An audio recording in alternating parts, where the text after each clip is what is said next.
Hello and welcome to another LeetCode solution video. This is problem number 58, length of the last word. Given a substring S consisting of words and spaces, return the length of the last word in the string. A word is a maximal substring consisting of non-space characters only. For example 1, our input string is hello world, so our output would be 5. And this is because the last word in our string is world, which is 5 characters. For example 2, our string is a bunch of spaces, fly me, a bunch of spaces, to the moon, and our output would be 4. It's because the last word is moon. And for example 3, our string is Luffy is still Joy Boy, and our output would be 6 because Joy Boy is 6 characters long. Let's go through an example. For this example, our string is LeetCode is fun with Python. So for our solution, we are going to break our string into an array of strings, separating our string at spaces. Once we have this array, we can just take the last string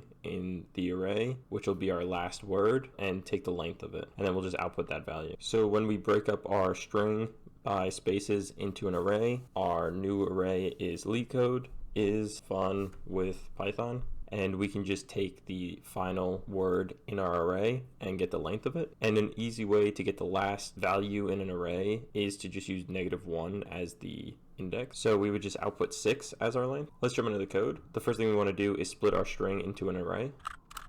The split function in Python will just break it by spaces. Next, we'll want to check to see if there are any words in our array. If there aren't, we'll just return 0.